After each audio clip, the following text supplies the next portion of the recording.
Hello, hello, everybody. Welcome to There Will Be Spoilers. I'm here with Big Master Anonymous. There's an echo. Echo. There's an echo, and he didn't say hi. Well, there's Bane here. Where? I don't even have to introduce you now. You done fucked everything up. Oh, hi, there I am. There you are. This is a great first episode. Oh yeah, that's Also a great start. So, yep. Yeah. beautiful. So tonight we're gonna have a little chat about the Blair Witch Project and its sequel, and The Thing and its prequel. So You mean How- the thing and the thing? The Thing and the Thing that is not a remake, despite popular ignorance. It is not. It is not a remake. Yeah, It is a prequel. with a little bit of digging, because we all know that everything on the internet is true. Most people still think The Thing, 2011, is a remake. I think it's the title. Not. Yeah, I think it's the title. The original one, John Carpenter's Thing, is the remake, actually. Well, yes, yeah. Thing from Another Technically. World, or Who Goes There, I guess, the novel it was based on. It's a remake of a remake, but it's not a remake. It's not a remake at all. Oh, And that's the end of our first episode. oh yeah, we've done discussed it. It's good enough. All right, fuck. So, what did everybody think of the new Blair Witch? Since it was the most dull movie I've ever suffered through twice. Are we talking about the Blair Witch Project? No, Blair Witch. I'm sorry, it's We're not the. We're talking about the sequel first, okay? Yeah, I'm doing it backwards. Because I wasn't overly impressed with the Blair Witch Project. Really? Yep. Why not? People walking around a forest for an hour and a half, shaking cameras and hearing spooky noises and reacting. Yeah, not a great horror movie. I mean, I don't think it's the worst movie ever made, but I don't think it's in any way amazing. Oh, I love it. It feels very organic because of all of that. Yeah, well, and atmosphere is a thing that is sorely lacking in well, at least mainstream horror films of the last 2 decades. So it was refreshing, at least at the time. Well, yeah, and there was a lot of questions about it during the advertising. They did, at least they marketed it really well. I give them full credit for that. They made a low budget movie and made a huge amount of money out of it. So from that point of view, they're a huge success. Essentially, Eduardo Sanchez, the director, just him and crew were with the 3 quote unquote actors throughout the production, but they basically filmed it in under a week, I believe. And most of the time, the actors had really no idea what was going on, and they were just told to wing it, basically. So Hold the camera and talk to each other. From that perspective, it was shockingly not that cheesy in terms of dialogue and acting. I mean, some of the ad lib acting showed through as amateur at best, but considering that they were amateur actors or not actors at all in one case, it was pretty fair. What about the interviews at the start? Were they scripted or just they were random people? They were scripted, as far as I know. Oh man, that fucking guy fishing upriver. I'm newly triggered. It reminded me a little bit, and I don't know if you've heard of this movie, but Sweet Sweetback's Badass Song. Yes, I know of it. I've read the synopsis of it several times, but I've never seen it. It's it's an interesting movie. Large portions of it is the main character, Sweet Sweetback, running through streets and running through fields and things like that. But a lot of it's just random interviews with people on the street, and the camera crew is asking, "Have you seen Sweetback?" And the people are just obviously making up shit on the spot, like, "Oh yeah, I know that guy. He owes me money." And shit like that. So that's the feeling I got when I saw the interviews at the start of Blair Witch. I love the crazy lady. Yes, the crazy lady was great. Yeah, And she was talking. I actually wrote. I didn't write many notes, but I did write notes because you were too drunk. Because I was too drunk. But she was talking about hairy arms and things, wasn't she? From Yeah. the Blair Witch had hairy arms. Yeah, she was just crazy for sure. She mentioned that the witch she saw was levitating and had I quote hair on her hands and arms like a horse. She was all covered in hair. I even put the stutter in there just for you guys. Yeah, she was definitely just crazy. That's what it seems like anyway, based on everything that happens after and even interviews after. Well, yeah, we see the witch so much in the sequel, so well, yeah, so much as opposed to not at all in the first one. Exactly. I think she or it gets maybe 2.5 seconds of screen time, which is an eternity in a movie like this. When you're, again, the sequel was adequate at best, but still. The little piles of rocks, though, they were terrifying. They should have had a trigger warning coming up before they went on the screen. You're bringing up the little piles of rocks. Josh kicked over the first pile of rocks. That was terrifying. That's why he dies first. It's called Atmosphere Bane. Come on now. You know what? You shouldn't get drunk and watch these kind of movies. God, you know what? I'm gonna make you watch nothing but art films from now on. No, I have seen the Blair Witch Project while sober, and it's still. I didn't find it amazing even then. I don't think it's a terrible movie, but I don't think it's anything special. I didn't pay super close attention, but were there any animals like at all? Birds. There's birds in a few shots. That's about it. Probably just a happy accident, but there was no deer. But nothing really happens for the first 40 minutes either. So no, not really. It's just a lot of sounds and. Well, I mean that's par for the course with a lot of horror movies. Generally, they're just people fucking or Kurt Russell drinking himself to death in a trailer in the Arctic. But it really is par for the course when you think about it. I mean, a lot of horror films, they have a running time of 110 to 100, or sorry, less than that. Sorry, I'm thinking 80 to 110 minutes. So 40 minutes of buildup in a 110 or even a 90-minute movie really isn't so bad, I guess. I don't find the first one dull at all. The sequel, oh god. The sequel I find dull and kind of pointless. There were some pretty striking scenes in it, I guess. Yes. I was just going to say though, I don't mind a movie which is a slow burn that builds, but I need some kind of payoff. I don't know if you've seen what was it? Sacrifice of a Sacred Deer that came out last year. Yes. That was slow to begin with, but it built up to a point and then it just took off. And I love that movie. I thought it was great. So it wasn't enough of a climax for you, is what you're saying? It just didn't really go anywhere, in my opinion. It took 40 minutes to kind of start doing something, and then it didn't really do anything at that point anyway. Well, I think a build up to something, it doesn't necessarily have to build up to action or major events. No. Take 2016's The Witch as an example. There really was no climax to speak of, opposed to just before the credits when Thomason walked into the woods, and that was that. There was no real climax. That was such a good movie. Next to her father getting gored by Black Phillip the goat. That was really it. It was all, again. He killed Jesus. Again, it was all. It's all a slow burn, and I am I guess defending the film more, maybe even perhaps than it deserves. But it's a film that I actually like quite a bit. It's far from perfect, but I really like the slow burn, and I actually personally didn't find it boring at all.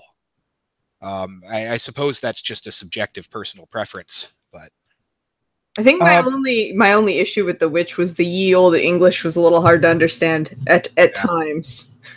Yeah, sorry, I kind of segued back into the Blair Witch Project. That's what I was talking about. That's what I was defending. I don't find the Blair Witch Project to be boring or plotting at all. Slow, yes, but not plotting in a negative way. I think it would have been a bit more interesting if they added, say, another character, say a stranger they came across in the woods. So, actually, that would be interesting. Somebody had been stuck in her fucking time loop for a really long period of time. You know what? And then when someone goes missing, they don't know if this guy's done it or not, and he's freaking out, and it would have added a degree of tension between the characters. Partially, I think that the filmmakers and actors achieved that because I remember walking out of the theater when I was in my early teens, seeing it in 1999. And the first thought and the thought of my acquaintances was maybe it was Josh. Maybe Josh did it. Maybe Josh went crazy. So I think they partially kind of succeeded at that, in that he was the stranger, quote unquote stranger, that went crazy or did it for fame or whatever. And that was a going theory for almost 2 decades until Blair Witch 2016 or 2017 just blew that theory out of the water. Well, they actually kind of did that in the sequel a little bit with Lane and Talia. Well, they did, yeah. I guess they addressed that issue. I guess I don't see it as an issue, but yeah, I found the sequel a lot more dull. I think the point of the first film was, a sense of these 3 people are alone and lost in the woods with no way out.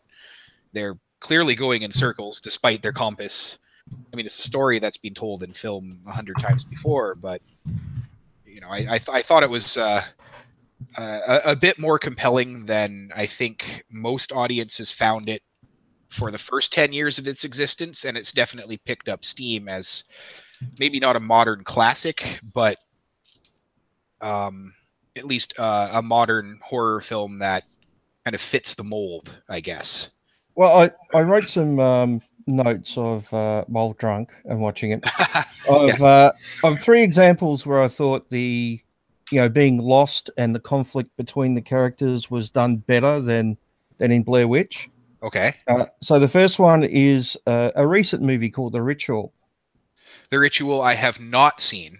I want to watch it. I quite liked it, but I thought similar thing. They're lost in the woods somewhere, and I thought the interaction between the 4 characters was a lot better. The characters were better defined, and we saw glimpses of the creature in the wood, but not much, and it slowly built up. So I thought that was better done. The second one is an episode of The Sopranos called The Pine Barrens, I think, from memory. I don't think either of us have watched any of that. No, unfortunately not. I've actually wanted to watch The Sopranos, the series in full, for a long time, but I've never gotten the chance to since its inception. Well, this episode would probably be my top 10 episodes of all time. 2 of the mafia guys go to a Russian mafia guy's house. They get into a bit of a disagreement, which ends up with the Russian mafia guy being killed. So they wrap him up in a carpet and shove him in the boot of their car and take him out to the Pine Barrens to dump the body. This is in the middle of winter. So there's nothing out there but, ice, snow, and trees. Bears. So when they open the boot, he's still alive, right? He's in his underwear, and they march this guy out into the forest. And he's going, this is nothing in Russia. We piss ice water, blah, blah, blah, because he's not afraid of the cold, even though he's in his underwear. And all of a sudden he runs off and they shoot him and they hit him because there's blood, but they never find the body. But when they're searching for the body, they get lost. So the 2 of them are arguing back and forth. One of them loses a shoe, right? And it was really well done. It's a fantastic episode. Yeah, I want to know what happened to that shoe. It's a big mystery. We'll never know. That shoe should have showed up far more often. The third thing I wrote was the Seinfeld episode where they were lost in the car park. Yes. Oh, God. Now I really want to kill myself. That's a good one. I like that episode a lot. No. Uh, I hate both of you. I'm sorry. I need a minute. That's Oh, you brought up Seinfeld. Now I'm triggered, and he's amused. That's great. I'm a huge Seinfeld fan. Yeah. Yeah, you can have your Harry Jew. It's fine. There you go. Don't like Seinfeld. Oh well. I hate Jerry Seinfeld. The show's not bad, but he is so obnoxious. Yeah, but that was kind of the character, though, wasn't it? No, he's obnoxious. I've seen his stand-up. He is obnoxious. Have you seen the Bee movie? It's a giant pun. It's Like painful. jazz? So we kind of jumped straight into Blair Witch, or the Blair Witch Project, but I guess we should have talked about what led up to the Blair Witch Project. Mondo movies. Are you familiar with Mondo? Yes, I am. One thing I'd like to mention, though, Yeah. you mentioned when you were talking about the ritual that you got to see the monster a few times, and it was a nice build-up, and the characters were well defined. Mhm. Personally, I think no monster sightings, or the mystery of is there a witch or a monster at all. I find that personally, just on a personal level, not that I was generally frightened by the film itself, even in my early teens, the Blair Witch Project, but I find the mystery to be far more frightening than knowing if there is a monster or not. And It can be. yes, personally, I found it in this case. But that being said, I haven't seen the ritual, and I do appreciate the nod to the the Seinfeld episode, because you don't even have to explain that one. We have well-defined characters, genuine fear when it comes to George. Seriously, where's my blade? I could go very happily die right now. Anyway, that's really it. I found the slow build-up and the lack of characterization more of a benefit in this case than an issue, I would say. But Yeah, I kind of got confused with the two guys. It's like their characters were blended together at some point in the Blair Witch Project. They probably were, considering the entire film was ad-libbed in under a week from, well, not quite from inception, but I think it was, gosh, I can't remember any of the actors' names, because I think they're all just like cashiers or something at this point. I don't know. But that was mean, but it's probably true though. Probably true though, yeah. Yeah, but well, the film was immensely successful, so I think they're probably still getting some pretty handsome dividends from that. But anyway, I think the character of Mike, whatever that fella's name is, I think he is the one that wasn't an actor at all to begin with. He did a pretty good job. I liked him, especially at the end of the movie in the last 10 minutes or so. Definitely amateur, but considering the budget and time constraints, I thought it was what it was. So anyway, enough about that. Well, yeah, actually, you and I were talking about how she, like, at what point do people end up trapped there for good? Whether it was a point of no return, or whether or not it was if you slept there. But I think we've come to a general consensus that it was that second river they crossed. Well, yeah, because they came to it again later on, and over and over and over that same river. And then in the sequel, they crossed it, and that's when shit hit the fan. Essentially, yeah. I did like the point where he said he threw the map away. And Yeah, kind of lost it. That I thought that bit was. it was fucking useless. Well, yeah, I mean, yeah. I can't read it. It's useless.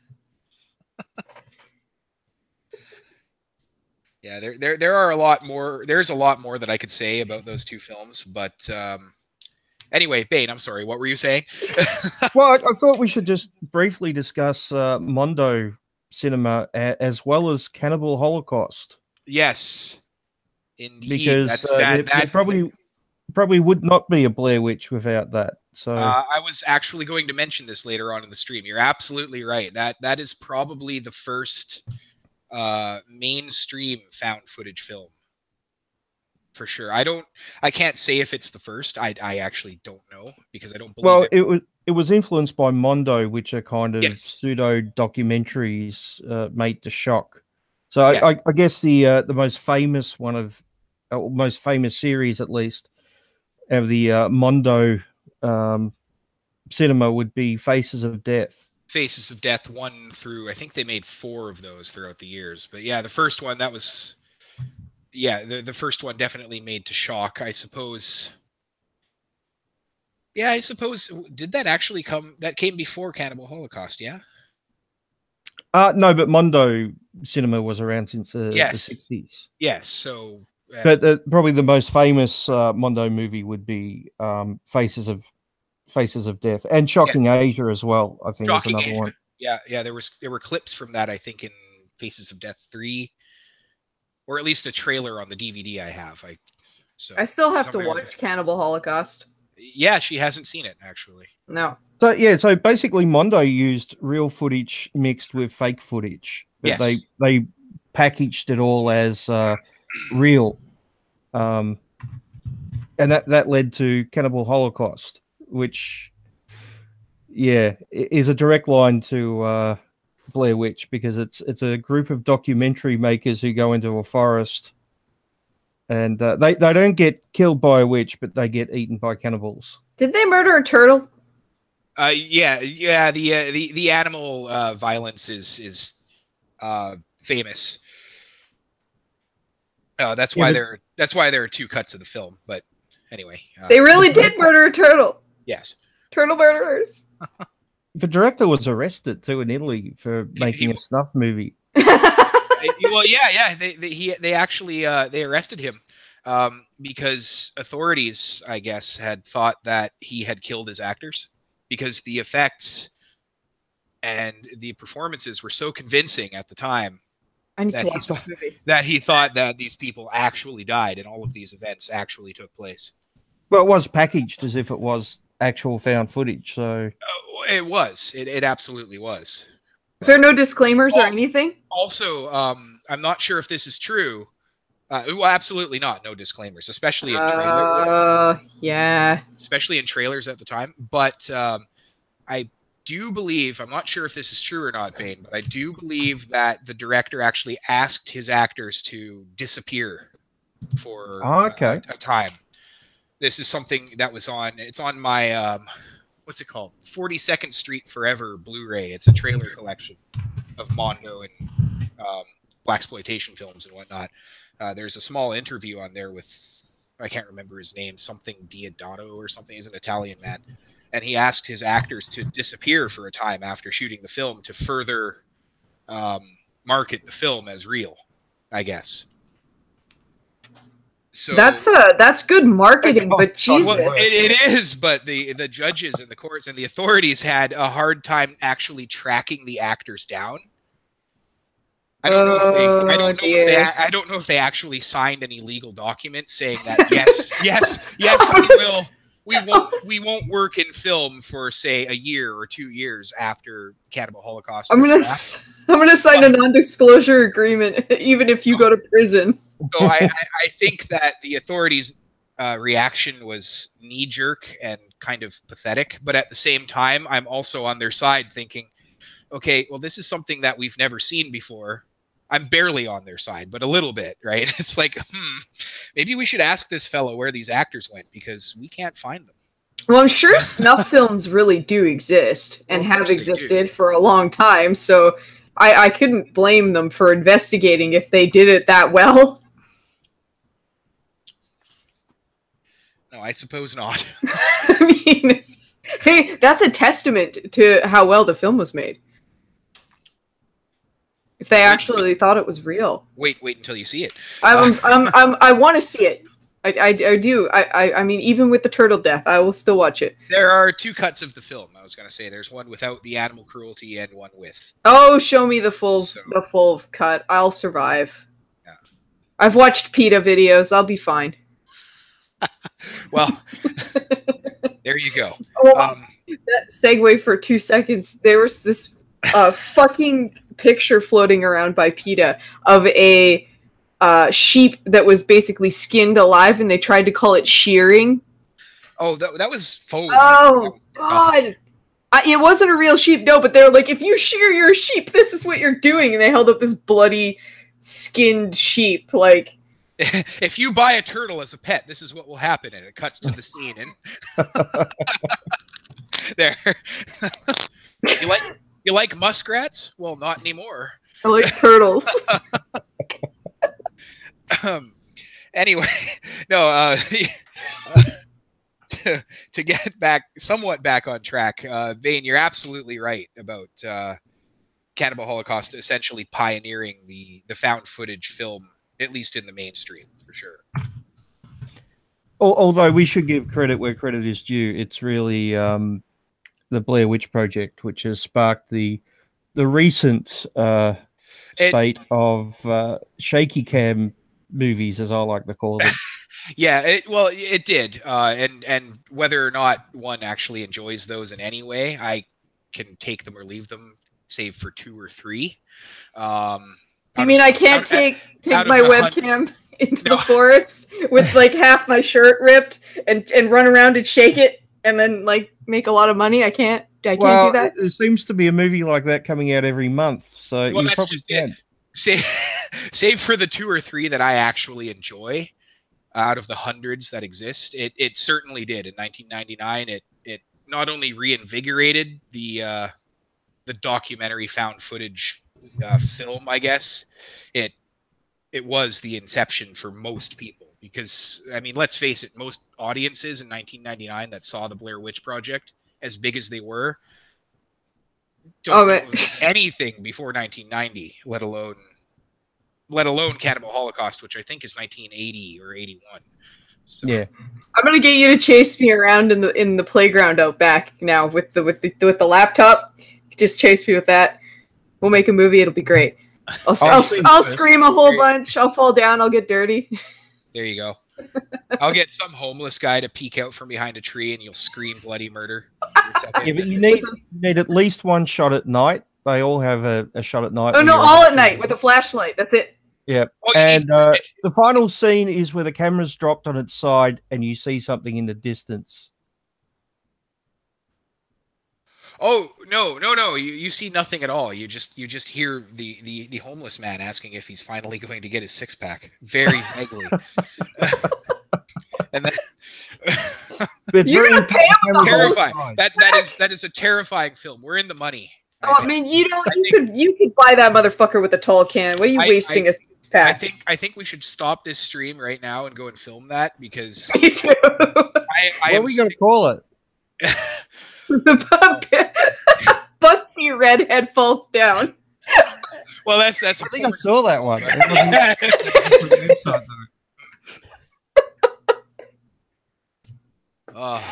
It would sell a lot, but I think the purchasers would be angry with its contents. The Bane Jug Project. I don't know. Oh, then I'd have to wear one of those skull ski masks then, for sure. There you go. But yeah, absolutely. If the camera doesn't drop on its side with a sense of mystery and strange noises in the background, it's not a found footage film. I don't care what anybody says. It's just gonna be me stepping on some bananas. Yeah. For no reason. It's deep. You just don't understand it. And it'll be like a quarter in frame, only we don't realize at the time. And you need at least 20 minutes of the characters driving at the start and arguing over pointless things like what they're something. Like chips and what they're gonna name the film they're making. And yeah. Wait a minute. I have to deal with other people. I didn't agree to that. Well, no, we're on a budget here. We're artists. We have to play everybody. They're not going to see us. It's just going to be me with a GoPro, like taped to my forehead. So I won't even. Oh, we can't even splurge for a strap. So every time, two characters. That's right. Every time you play, twins. That's right. Every time you play the second character, I'll just look forward or out to my left. Oh, there you go. Okay, so I'm going to argue with me. Yes. Yep. Okay. You're both going to argue with me. Okay. Oh, I understand. Okay, well, she's a cunt. I don't know who invited her, but she needs to fucking leave. Hey! So what happens is you shoot a non from one angle, right? And then you shake the cam and point it at the ground a bit, and she runs around you to the other side. And then you lift the camera up and you shoot the second anon. I need a wig. But I have to be scared when I shoot the second anon though, because I need a wig. just to be I can do this.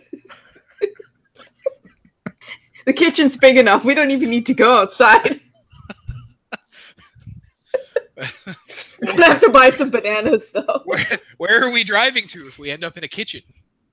Well, I'm a woman. I'm always in a kitchen. Are you gonna let me outside for this? I haven't seen outside 3 months. Not long enough.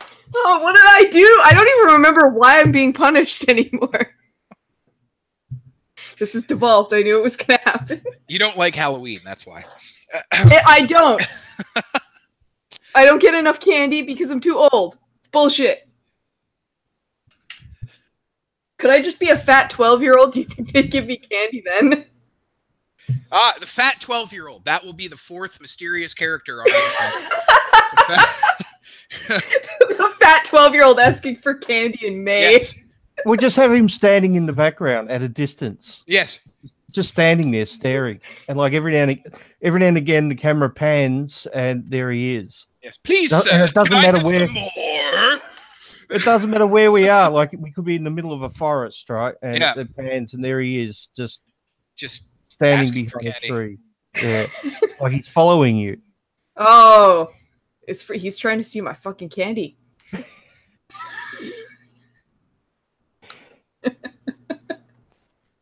Well, I don't know if this is a great story, but I think it's better than the one they used for the Blair Witch sequel. But anyway. The sequel wasn't awful. I mean, it was boring, but it wasn't awful. It was adequate. Yeah. So are we talking about the first sequel or the second sequel? We're not talking about that one at all.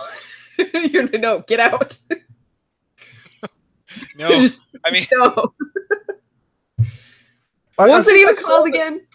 I think I saw the first sequel. It must have been like 10 years ago or something like Yeah. that. But I can't remember anything about it. So either I was very, very drunk or I've erased it from my memory because it was so bad. well, I unfortunately saw the first sequel in theaters. It was like The Ring, but worse. Just under a year later from when I saw the first one. And I haven't seen it since. I've watched both of the trailers, the theatrical trailer and the Red Band trailer with actual, I guess, violence in it.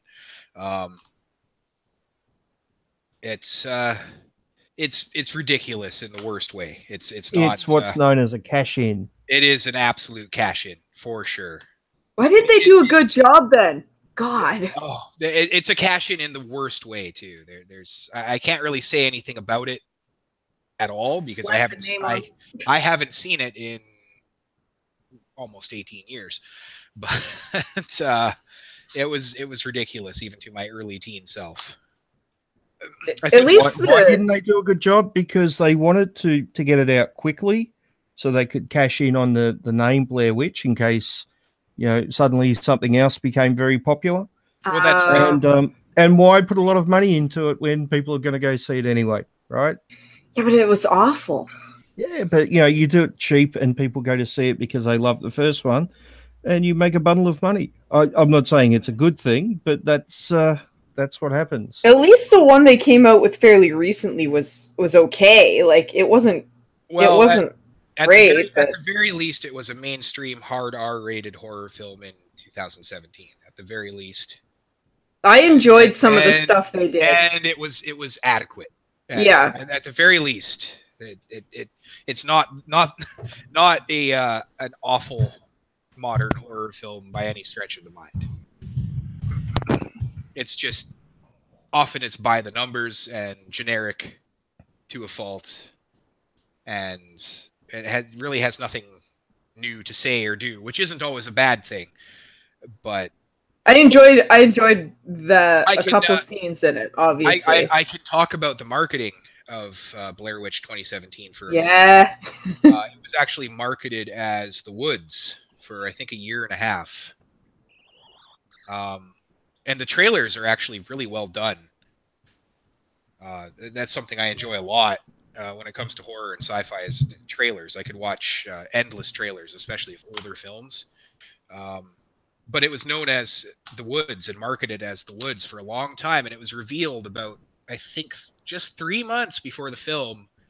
And this was the intention from the beginning. It wasn't just just throughout production randomly. And then there was a reveal trailer. I can't remember what movie Little Miss and I were watching in the theater, and it was revealed as Blair Witch. It was either one of the newer Star Wars films or Wolverine. It could have been Wolverine. It was probably Wolverine. But it was pretty exciting. I mean, I saw that Adam Wingard was directing, and he's directed a lot of. Well, he's young. I think he's in his late 30s I think he is at the very oldest, right? Like, he's directed some pretty decent modern horror films, at least decent. You're Next is one. It's a home invasion film. That's pretty good. He directed a segment on VHS, which is an anthology horror film, which is pretty decent. A couple of segments on ABCs of Death. Those are fun. Yeah. The short films, the 3-minute short films for sure. Yeah, those are fun. Most recently, I laugh, but because I don't know if it's any good or not. He actually directed the American remake of Death Note for Netflix, which is a little bit strange considering his track record. But he's a pretty talented guy, and for being so young and actually being able to direct at least a few decent horror films and short films is pretty amiable. It's pretty cool. So he did a pretty good job with Blair Witch considering its legacy. And its legacy, I mean by its money-making ability, you know. So he made a solid sequel, storyline-wise, which was never very deep to begin with. But he did pretty well. He made some fairly jarring scenes throughout the film. Again, I found Blair Witch 2017 to be very dull, but at the very least, as a craft, everything was adequate to decent, and that's more than we can hope for most mainstream horror films. And hard R-rated horror films, mainstream ones especially, are so rare these days that it's refreshing to see something that isn't fucking awful. Well, I liked that the drone, like, for all their technology, it didn't help them at all. No, none of it did. None of it. Well, they had a drone and couldn't see anything with it, basically. When watching the sequel, I thought to myself, if I had been given the chance to make the sequel, what would I have done? And I would have done something very different, which probably wouldn't have been too popular, because realistically, Blair Witch fans want to see people running around a forest at night with a camera, right? But what I would have done is I would have had a documentary crew from like a TV show, or maybe making a movie about the 20-year anniversary of the 3 people going missing and the footage being found, because now it's like an urban legend type thing, right? And the documentary crew actually hunts down a woman who they think is the what was the main character in the first one? Heather. Yeah. They think it's Heather, right? Living under a different name. Right? So they confront her, and she denies that, you know, she's Heather, and I don't know. Eventually they get like her brother to come and confront her, and she admits that she's this person who's supposedly dead and missing for 20 years.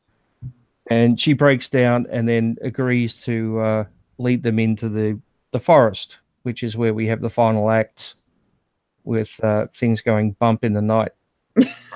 How did you like seeing the witch so much in the sequel? I don't remember. I think I was pretty drunk at that point.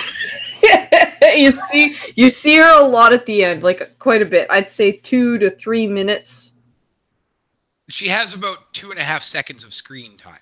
which is a lot, again, considering the type of film.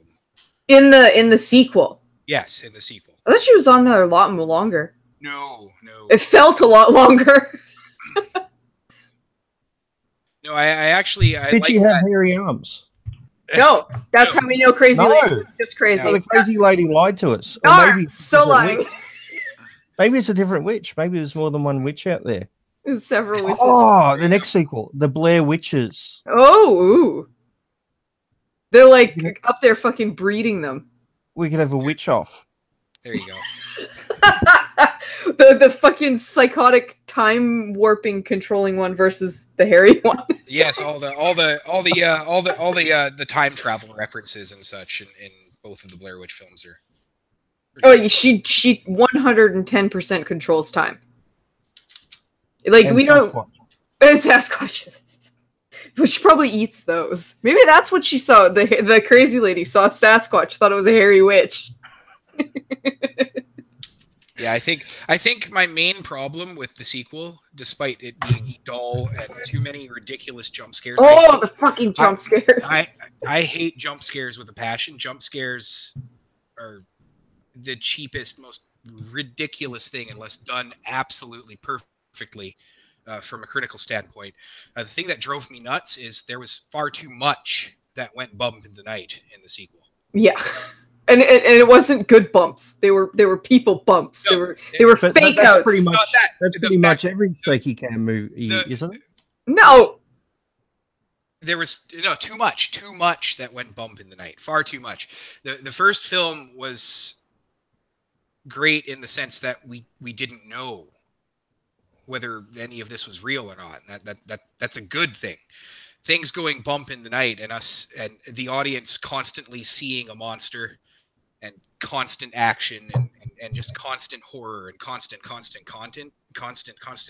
is just, you get numb to it after a while. well, you get numb to it and it just becomes it's generic. It's 1,000 other films before. I agree with you. Things go bump in the night, but I don't care about the monster.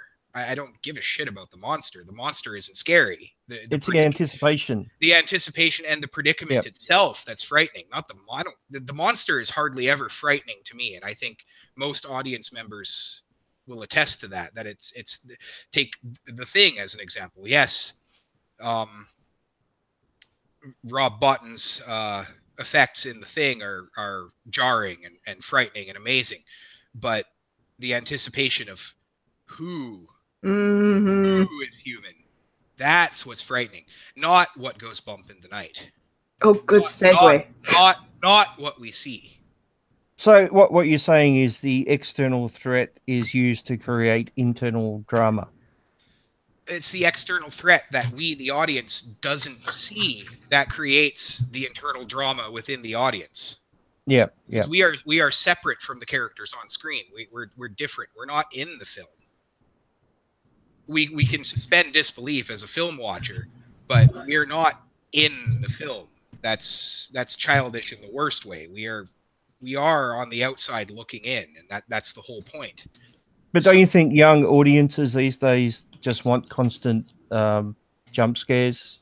They do. That is what they want. Exactly. Absolutely. I agree. And that is why the Blair Witch, sorry, that I keep adding that. I keep doing the same thing too. Blair Witch 2017 has ridiculous jump scares because it's made for a younger today audience, as opposed to Blair Witch 1999, which is made for no audience really. It was a phenomenon. It was an experiment, and it happened to take off. So I think Blair Witch 2017, though it being an adequate hard R-rated horror film in 2017 and 18, it's okay. Blair Witch Project from 1999, at least in and of itself, is really fucking good, considering it didn't do any of these ridiculous horror tropes. There were no tropes to go off of in 1999, save for what we've seen in Mondo films throughout the 60s and 70s, and then in the Cannibal Holocaust in 1980 or 81 or 82, whenever that came out. So not only was it quite original in its approach. There were no ridiculous jump scares to just bring in an audience of show me the monster, show me the monster. It created conversation amongst filmgoers and essentially defined, for the worse, I think, an entire genre of horror films. Really for the worse. I'm not going to give it credit for creating something that's really fucking horrid. I think the problem with found footage and restricting yourself to like that, the concept or the gimmick of someone with a camera. But what I'm trying to say, limit yourself to storytelling. You do, but what I'm trying to say is, in 1999 with the Blair Witch Project, there was no limit. This was essentially, I understand what you're saying about Cannibal Holocaust, and I wholly agree. But again, in 1999, this is at least 18 years after Holocaust, which most people have never heard of. The film was pioneering in this sphere of filmmaking didn't exist in 1999. It most definitely revived it, and not only revived it, but I think it took it more mainstream. Well, it pioneered it for most people. Yeah. You know what I mean? So regardless of if one thinks the film is shite or not, or whatever your stance is on it personally, I think it's good. I don't think it's brilliant. I think it's a good film. I think it pioneered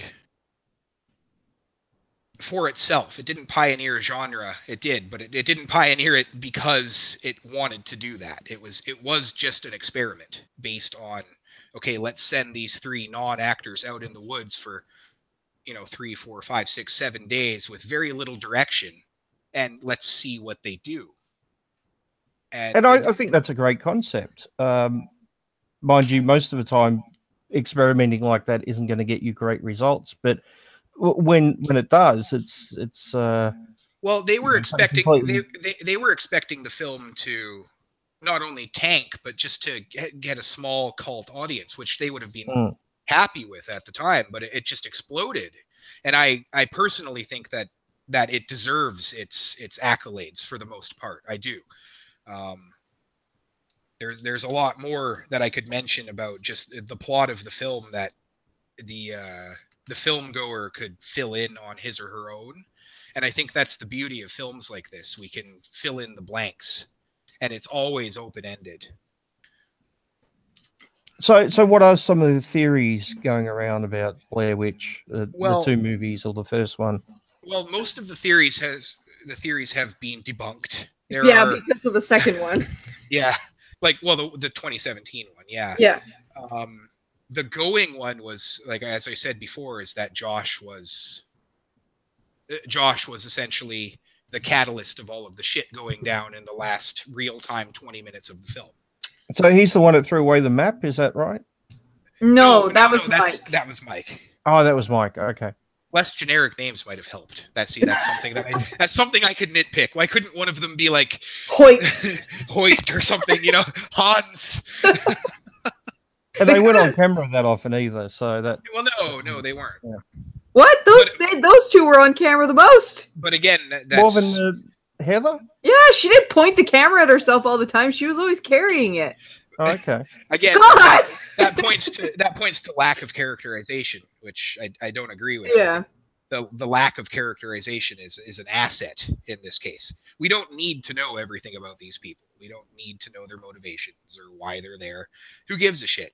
They're lost in the woods. It would have been kind of cool if Josh went insane and ripped his own teeth out and was screaming in the night like somebody else was doing it to him. That would have been interesting. Well, for fame and fortune, essentially. There were other ridiculous theories, such as when Heather was running down to the basement, or looking up to the attic. Yeah.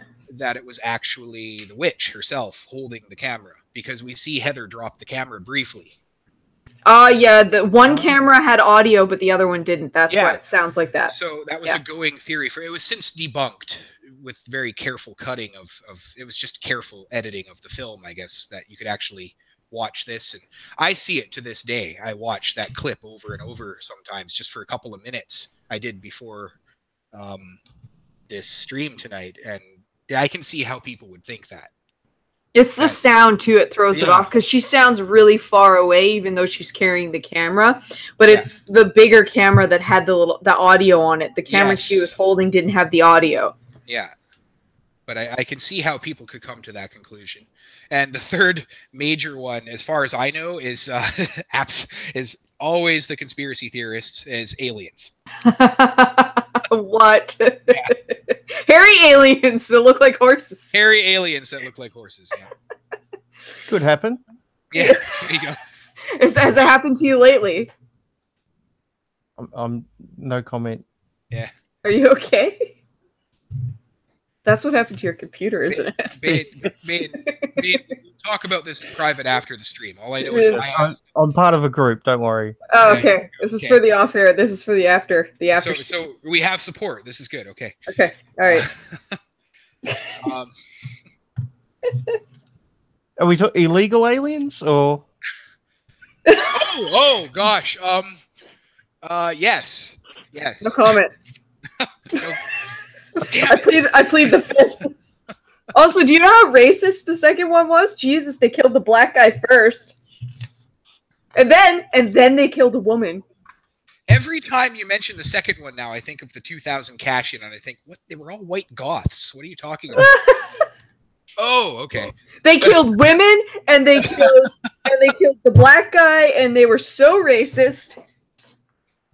Yeah, because women never survived to the end in horror movies. I don't think it's ever happened. No, it's never a woman. No, there are never any final girls. The only final girls there are, and they don't survive either, are the ones that drop the camera on its side and then it fades.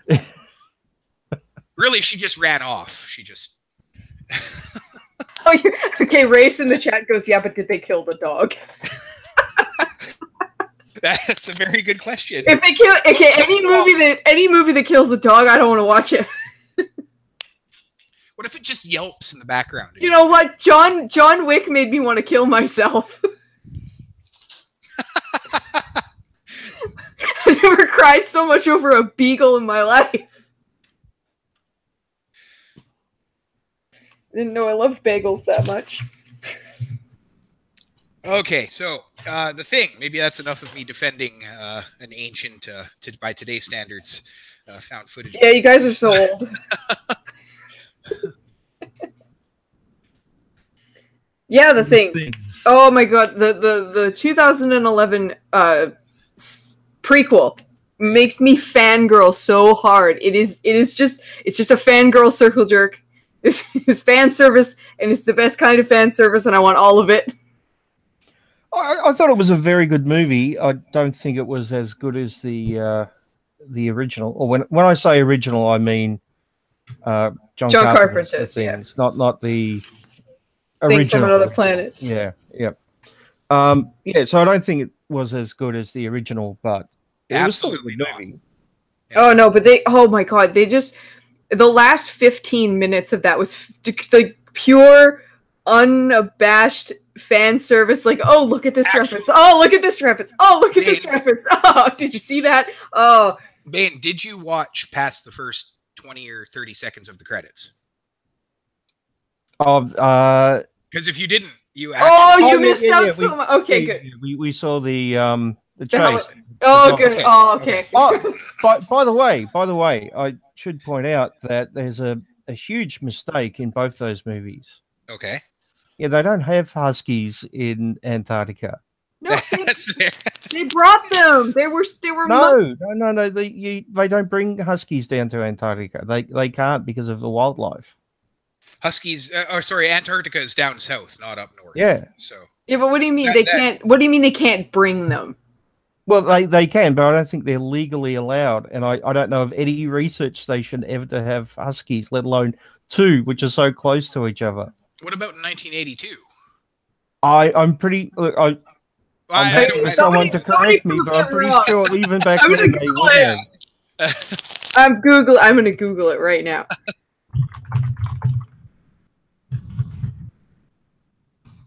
And live Googling. Yeah, no shit. I'm just gonna prove you wrong, like, right now. This is exciting.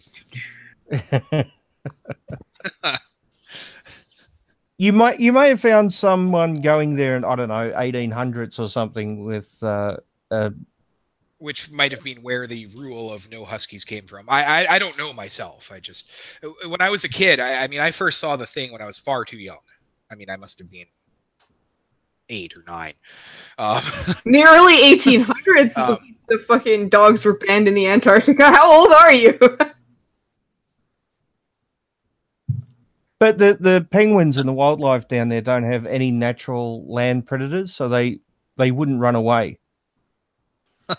Yeah, but what are if a husky got loose, it would just walk up to penguins and rip them apart. They're domesticated dogs. They'd probably just want to love it to death. Sure, they would. Probably. Man, I thought you were going to mention the fact that the husky was a completely different color from the original. I noticed that right away, but no. Alien, come on. Yeah, it's true. Really though, the last like everybody. Did you find out? No, I knew that one. No, I meant about the Huskies. About the dogs. It's not. No, they can bring the Huskies. It's okay. Today? Yes. Okay. I don't know about that. Oh, you go Google it yourself then. Wait, what? You don't like my Googling skills? Go Google it yourself. You know what? Go to the deep. I said, can you bring Huskies to the Antarctica? Without the because I'm not retarded. The Antarctica is the title.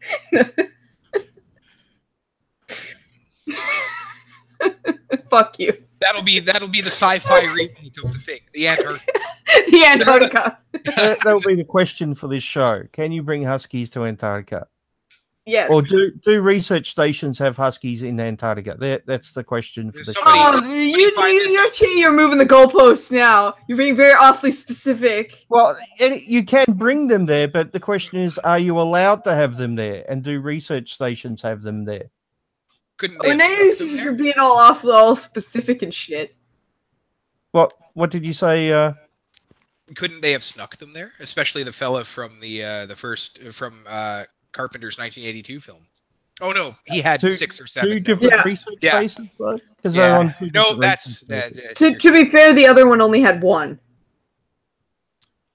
Oh, Lars had one. Lars is my fucking hero, by the way.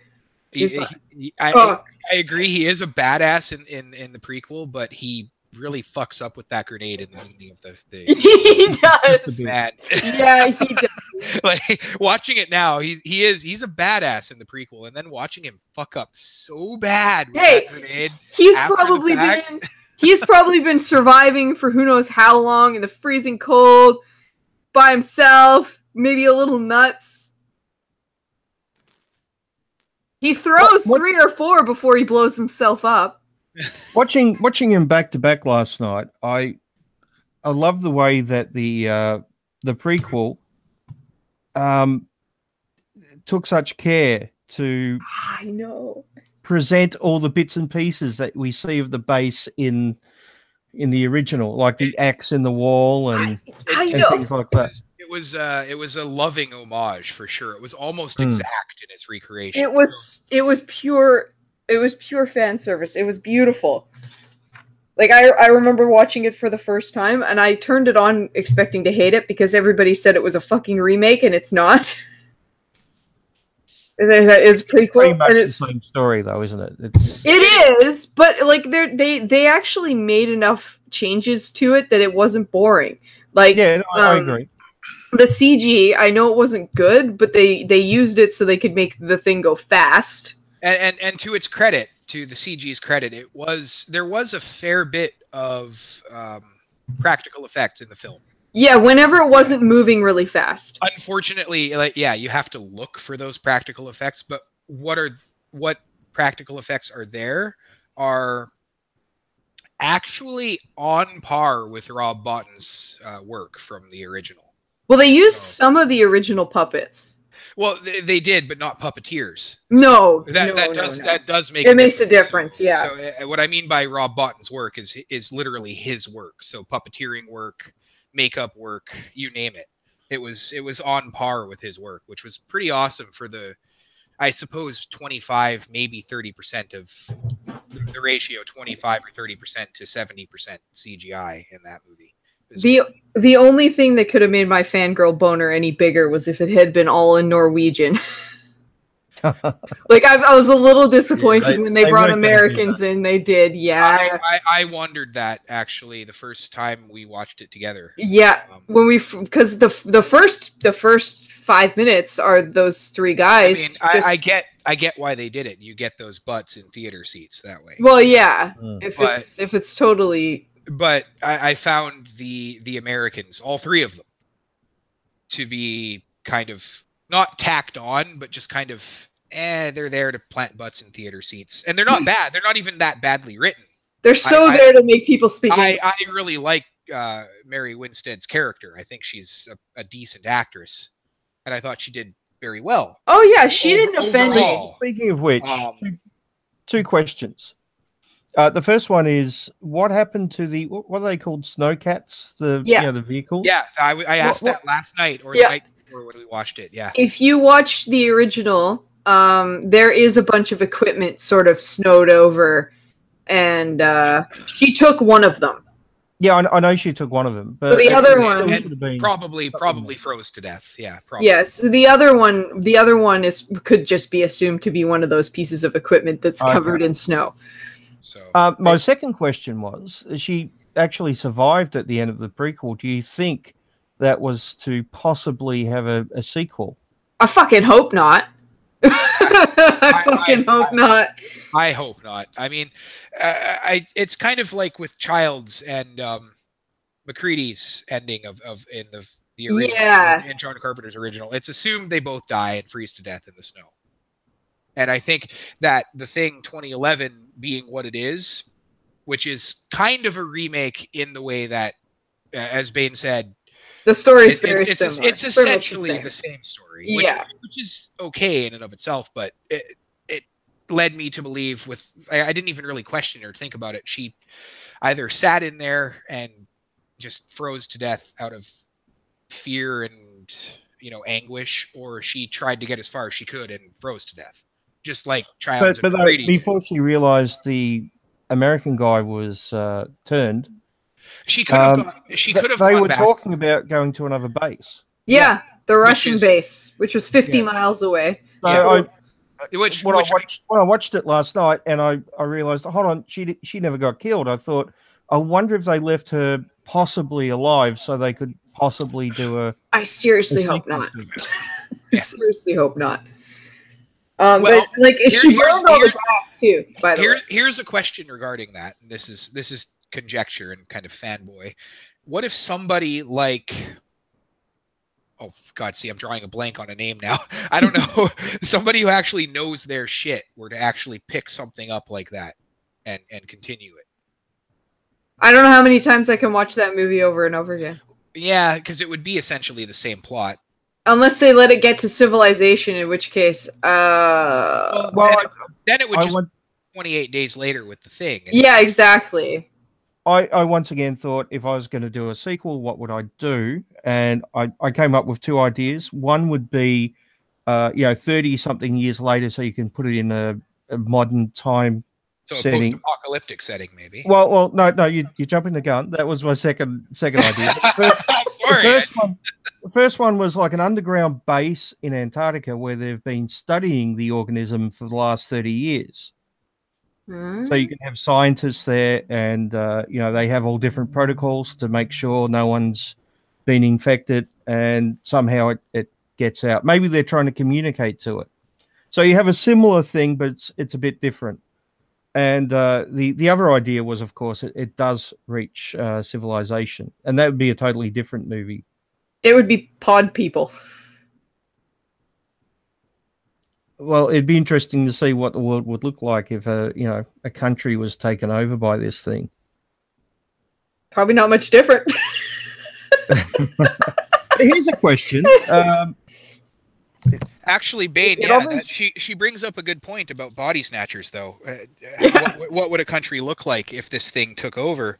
Probably not too different. I think if the thing It itself, assimilates. yeah, I think So- if it assimilated the vast majority of the human race, I think it would act like the organisms from Invasion of the Body Snatchers. Personally, But it obviously incorporates someone's memories, right? it does. It does. It absorbs their mind. Absolutely. Yeah, maybe to an extent, maybe not completely, because again, at the end of 2011, the thing, he didn't know, or didn't quote unquote remember what side his earring was on.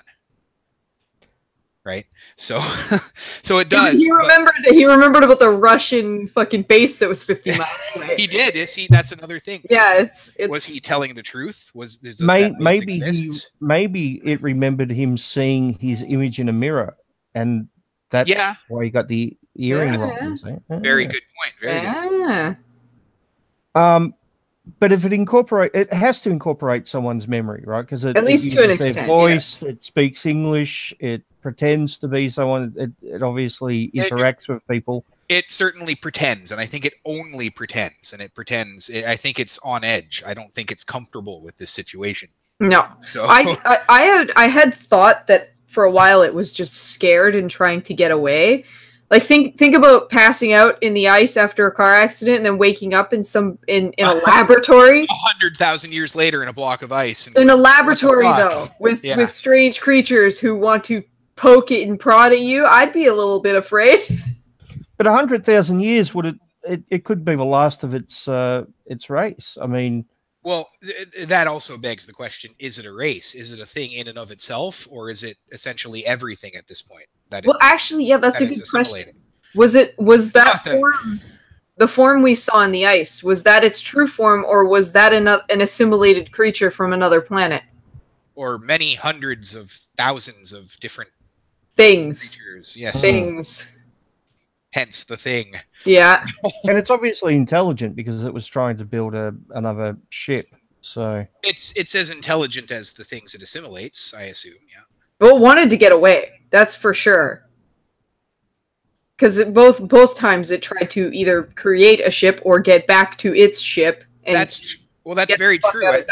What was it trying to do at the end when it assimilated the Doctor at the end of Carpenter's The Thing? Yeah. To me, it seemed like it was just trying to get the fuck out of Dodge. Yeah. Yeah, but go back to its planet. That's exactly it. To leave time. Earth or to go somewhere. Did it come there with a mission? Did it? Hard to say.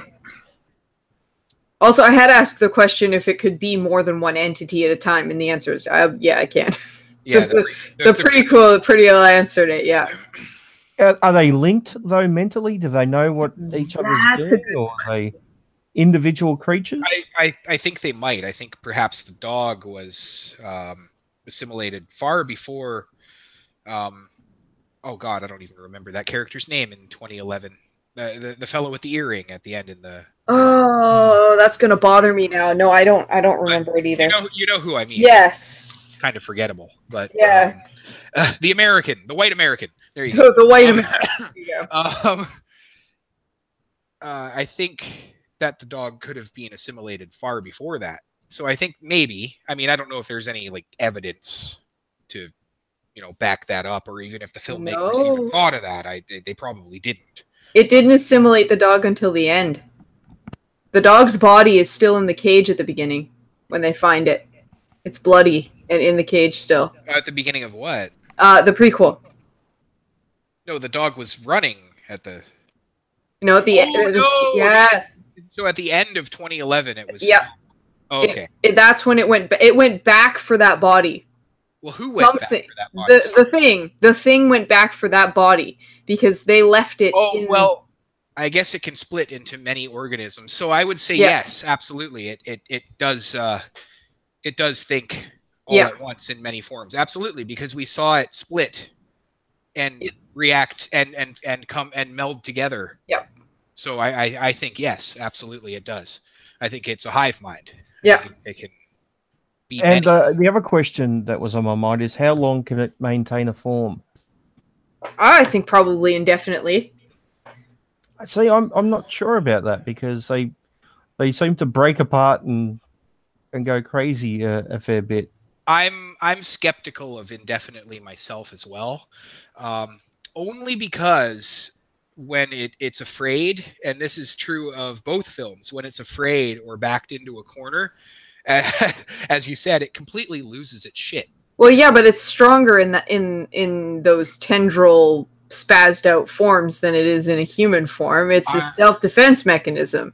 Remember when they're all tied to the couch? It's under threat there, but it's not until it's actually found out that it quote unquote breaks character. That's true, but that neither of those things, neither what I brought up or what you brought up, actually answers the question of whether it can survive in those forms indefinitely. Yeah, that's an interesting question. Personally, I think it can. Maybe it takes a great deal of concentration to keep that form. Maybe. Well, it could. I've seen John Carpenter's original so much, but was it more than one dog at a time, or was it just one?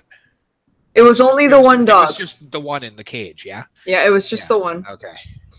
And then the only time it was ever even kind of hinted at that it could have been two entities was when it was when the head walked away. Crab head? Yes, yeah. The hilarious crab head, yes. Yes, crab head with the snail eyes. It's a great thing. I wanted to segue into this from the Blair Witch conversation, just before I forget. I'm sure we would get there anyway, but Bane, what do you think of the theory of MacReady and Childs at the end? What do you think of Childs? I'm sure you've heard this theory of Childs. Where he hands him the drink? Yeah, I'm sure you've heard this. I've debunked it myself. I mean, you can clearly see that MacReady drinks it as well. Yeah. So the theory is that it's not alcohol in the bottle; it's something toxic or something. Gasoline. Because from the cock, yeah. Because he had the Molotovs, right? So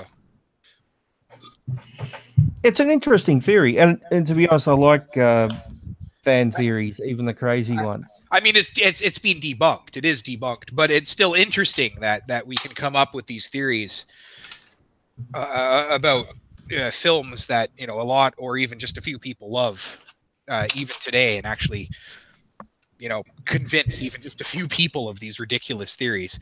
It's a testament to the film's longevity, I think. So I could watch it. I don't think either one of them were infected.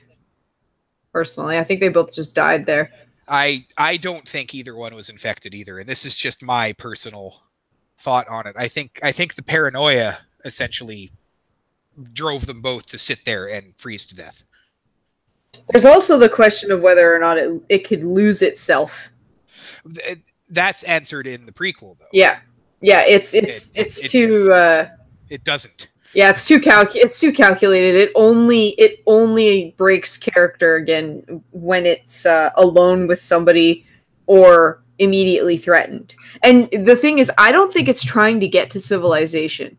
And the reason I think that is because in the helicopter, it doesn't really have a reason to flip the fuck out in there.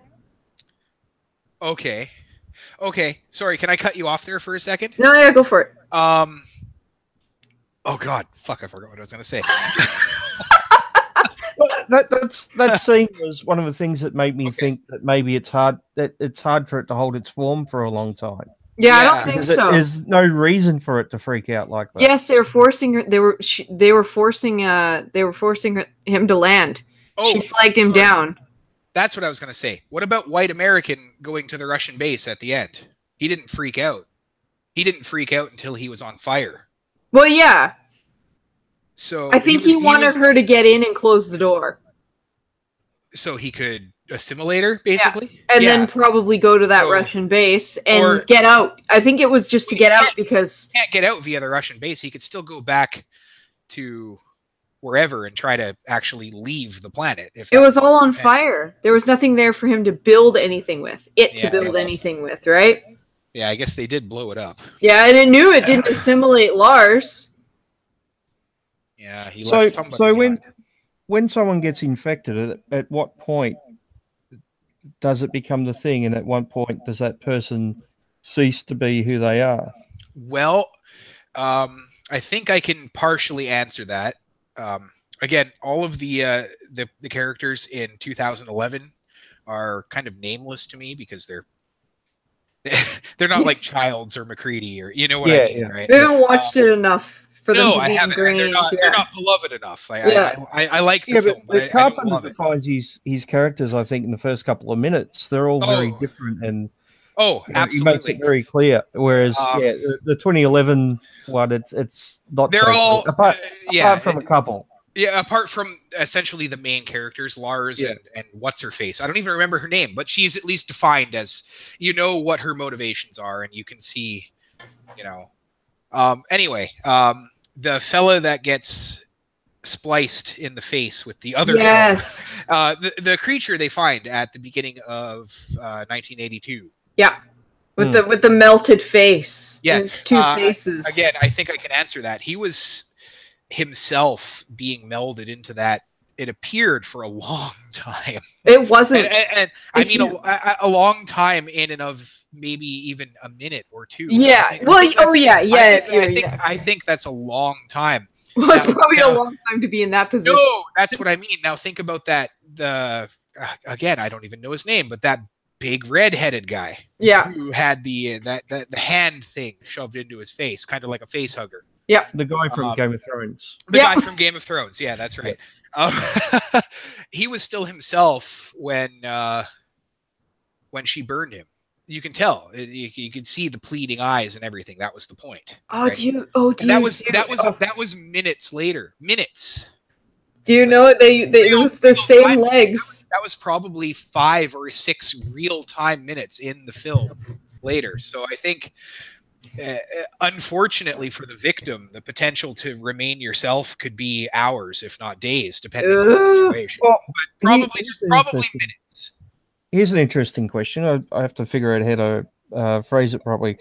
If you're taken over by one of these creatures, could the copy of your personality still think it's the original you? Yeah, that's what we meant by it getting lost. That's inside. What we meant. Yeah. I don't think so. I think it is a copy. I think it's trying very hard. It's a very good mimic. I think it searches itself a lot to find the correct answer to things. I think the human mind is very alien to it, and my basis on that is again white Americans' earring. I know that the idea of him looking at an image of himself in a mirror is all fine and good, but when would he have time to do that in the real time 3 minutes from when we saw him as a human, presumably, to when he was in the loader at the end? So I think that it's just a very good mimic. I don't think it could become lost in itself. No.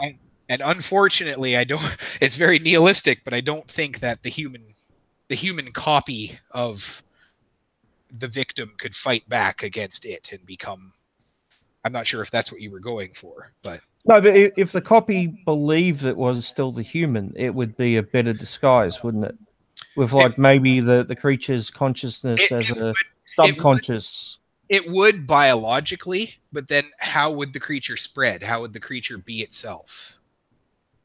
It's also afraid. It would essentially lose itself. And I think absolutely the creature is afraid. It is afraid because, I mean, you can see in 1982 that the creature is afraid in many instances.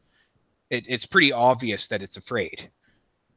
It really is just trying to get away. Because McCready and company have clearly cornered it in a few situations throughout the film. That's the other question I had. What are these research bases in Antarctica doing with fucking flamethrowers? Because if you've got a lot of ice, you're going to want something like that. Yeah, I don't think they use flamethrowers. It's good for digging. Shut up. Stop ruining the illusion. They had all these shotguns too. I mean, what? Hey, there's bears. Okay, the Are shotguns. there? No bears in Antarctica. There's no bears. Bane, the shotguns actually do make sense. The flamethrowers I can actually get on your side a little bit with. I mean, that's a little bit more open for discussion, right? Why would you have shotguns in a research base in Antarctica, a non-military base? Somebody goes crazy. Yeah, it's probably a good reason not to have shotguns. There you go. Somebody goes crazy and has access to 8 shotguns. Yeah. No. Hey, what if they hunted seals? Maybe that's what they do. Maybe they were there to shoot penguins. What the fuck do you know? Well, that's what I'm thinking. I'm thinking they're going out and shooting penguins with shotguns. They probably taste delicious. Okay. So here's my ignorance on Antarctica. What wild animals are on Antarctica? Penguins. I honestly don't know this as a older male. I don't know this. Penguins. Penguins. Penguins. Yeah. There's no large predatory animals. It's like the odd seal in the ocean close by. Okay, so essentially what you're saying, Bane, is that they have shotguns and flamethrowers to make the crazy people have fun. That's what it seems like. They just like to go out and hunt the penguins. Stop judging them. They hunt down penguins with their huskies. They let the huskies out and shoot them. They blow them apart with shotguns and flamethrowers. I will answer this question for you, and I will say interesting filmmaking. that doesn't give a shit about our reality. I think the flamethrowers and shotguns exist for the sake of the thing existing in the film. I think it's just of course, and you need something to fight against it, obviously. I know you were just putting. They should have put them in the North Pole. Then there would have been polar bears, and then we could have justified the shotgun. That's right. There would have been action. God damn it, John Carpenter! That giant loophole in your film. It's ruined. Oh, yeah. Screw those brilliant long shots and that wonderful. That's bullshit. Wrong. It's the wrong continent. Oh man, hey, I gotta mention though the thing. The camera work, man. Oh yeah, that's Carpenter at his finest for sure. In my opinion, that's subjective, of course, but just look, I totally agree, and I noticed that even more so watching them back to back. Yeah, I think the 2011 prequel is great, but it's just not at the same level. The acting isn't as good. The characters aren't as good. The way it's directed isn't as good. So. I swear they made it just to fanboy. This is like the only reason. You know, in that regard, recreating those sets, that was wonderful. They did an amazing job with that. I would never take that away from them. But just his style. I mean, Bane, you know, when you watch a Carpenter film, you know his style. Those wide angle shots. You see it first in Dark Star, even from 1974, if you've seen that film. Oh. Yes. Yeah, in Dark Star from 74, and then in 78 with Halloween, he's got the same kind of cohesive feeling. And then 81, I know he didn't direct Halloween 2, but he had a hell of a say in it. He did a lot of camera work for it. So Halloween. Don't forget Ghost of Mars. 1998 Ghost of Mars, Carpenter's best film. Oh gosh. Fucking Ice Cube. Was that 98? I thought it was like 2002 or something. Oh, no, you're right. Yeah, no, it was early 2000s. I'm sorry. I'm thinking of Vampires. That was 98. Vampires was okay. I actually liked Vampires. I have an interesting question. That was all right. But just before the question, don't forget the music, though. Carpenter's music. Yeah. His music is amazing. Now, I wanted to mention the music in the thing. I don't know if I'm pronouncing this right. I never do. Ennio Morricone, he's Italian. So Morricone. There you go. Carpenter did add a little bit of his own flavor to the Thing soundtrack, and you can tell. Oh, hell yeah. Only a little bit, though. Just a little bit. It's the only good thing about Halloween. That was fighting weeds. I'm sorry, I can't watch screaming fucking teenage girls for that long. But you can listen to amazing synth music. Yes. They don't die soon enough, though.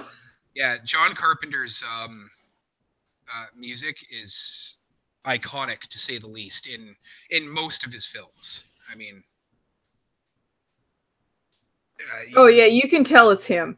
Well, you can. You can start with Halloween and then move on to just a couple of small tracks from the thing. Well, it follows. No, he didn't. But he was the inspiration was all him. Ah, okay. And Disasterpiece, the band that did it, spoke to him on the daily, right? Ah, okay, makes sense. I'm actually forgetting a film, Assault on Precinct 13. That's 76 or 77. Again, all of Carpenter's original soundtrack. Escape from New York, 1982 or 83. Yeah, his music is just, I think it's fantastic. A lot of people find it grating and irritating. They're stupid and wrong. I think it's part of his style. Yeah, no, it is part of his style. I like the obnoxious synth sound, because you can tell in his, mid-20s he discovered the synth in the mid-60s. just like Gary Newman did, or The Cure, or Tears for Fears, or whoever, any of these bands or individuals, right?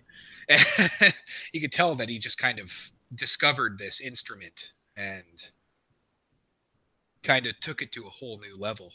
I will say something I learned just recently: the theme music for Halloween. Him and gosh, I forgot the other fellow's name that he always worked with. Alan Hayworth, I believe. The theme for Halloween, they thought of in less than an evening and didn't think anything of it. It's because there's three notes on a piano. A lot of us think it's an amazing piece of music for a horror film, but they thought of it in less than an evening and then just kind of forgot about it. It's three notes on a piano. So I kind of went off on a tangent there. You did. Again, I'm sorry, Bane. What were you going to say? Oh yeah, you interrupted him interrupting me. Yeah, no, I just mentioned the music. So, Anon, what were you going to say? The prequel actually made me ask a question. Why did the thing abandon ship if it was running? What? The thing. When it landed, it crash landed and then clawed its way out. But then, in its fear, it ran back to the ship, which was functionable. Why did it abandon ship if the ship was still functionable? Because it crashed and it was dazed and confused and possibly bleeding. It needed to take a shit. Well, I'm sure it has intergalactic bathrooms on That's why it came to Earth in the first place. In all seriousness, if you rolled your van tomorrow or your car or whatever, and it was fine, would you not get out and try to call the police? No. Yeah, but I'm not an alien from another planet. Well, considering... How do we know that? Hey, you don't dox me! Wait a minute, how do I know that? You don't know anything. It feels fine, doesn't it?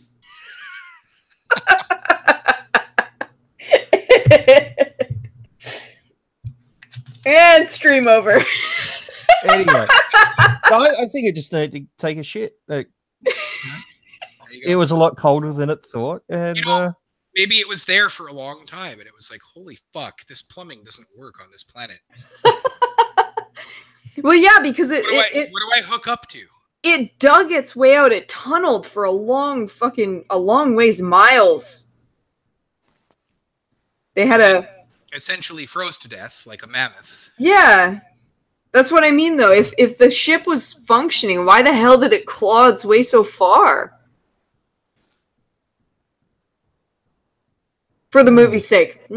Well, you've just ruined both movies now, so... Hey, you did that already with your flamethrowers, shotguns, so fuck you. I would say panic, personally. Yeah, that could be it. Or it wanted to assimilate the planet, and that's what it does. And it's sort of a living virus. But then it got scared.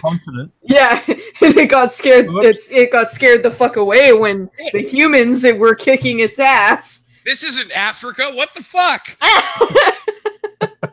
No, that's where the shrimps go.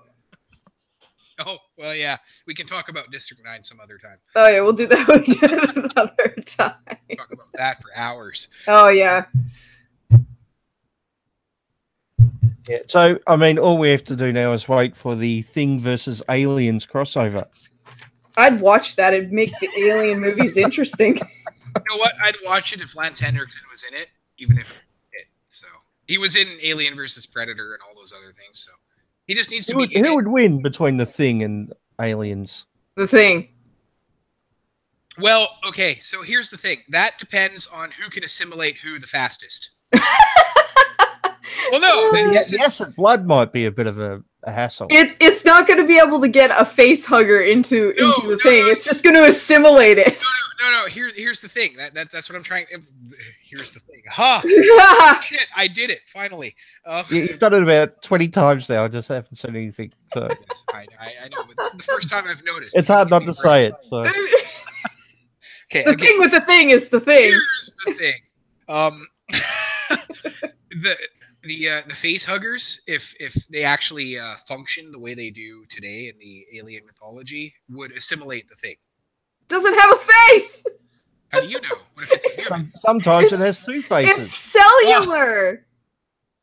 It's cellular. Ah, okay. Well, the Thing wins every time. I was just gonna say Alien Covenant and Prometheus, but those have been removed from the canon, so never mind. I can't even use those. Those ones are better than the original. Oh god, no. Oh god. I'm not getting into that discussion, are we? No, I don't want to discuss this, but I will. Oh, come on. The new one, I really enjoyed the new one, but I watch it all for David. I just like his character arc.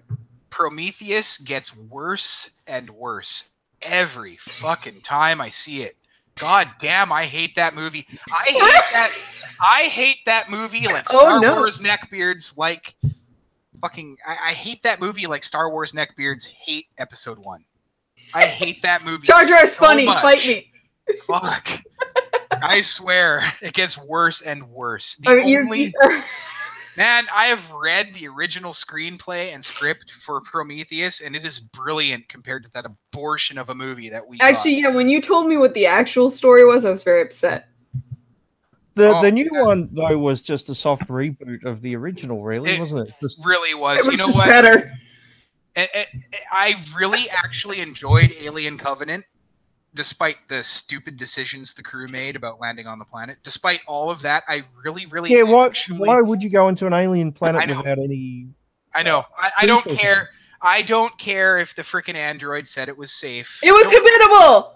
That the whole point of the Alien franchise after the first one is don't trust the android. So they fucked up there. Hey, that android turned out good, though. Second, look at it. Look at it this way, right? Okay, here... Sorry. People I'm sorry. I need to interrupt you. I'm sorry. Sorry. I can't stand it. The thing that ruined this movie for me, Alien Covenant, was when David was in the fucking room or whatever with all of the eggs. Yeah. You know, and the face hugger and all that, and then it burst out of that fella's chest, and then did the fucking like pina colada or whatever the fuck in front of David. Like, you're my daddy. That shit just fucking killed me. I hated that so much. You saw daddy, he's mommy. On a completely critical level, that was just bullshit. And I sound like such a neckbeard right now, but I couldn't stand that. You should be upset with yourself. He played the flute music. Fuck. He played the flute music and tamed them. They were his giant pets. Ridley Scott himself essentially shit on 35 plus years of mythology for no fucking reason other than I want less aliens in my movie because they didn't give me my screenplay I originally wanted. Fuck. I love the David story arc. That's what I enjoyed the most. David himself is interesting. I'll give it that. I like David as a character. If they removed the alien from that movie, it still would have been good. Psychopathic android, give me it. Well, I know they have to have the alien in it because the studio will insist upon that. But I don't know why. Apart from that, I don't know why he doesn't just do another movie set in that universe without the aliens. I know. Well, see, that would be fine. Prometheus... I'm not sure, Bane, if you've read or just know of the original story arc or script. No, I haven't read the original script. But... Can I take 30 seconds to explain it? Okay. Essentially, Shaw, I forget her, Elizabeth Shaw, the character. Essentially, everything that happens in Prometheus, the film, happens as you see it in the film. A few things are different here and there, but it's inconsequential. What's meaningful is the ending.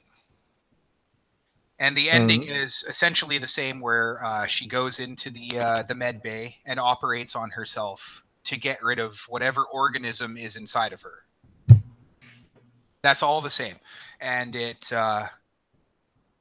just like in the theatrical finished film, it basically face hugs the engineer, the 8-foot tall engineer. Yep. Yeah.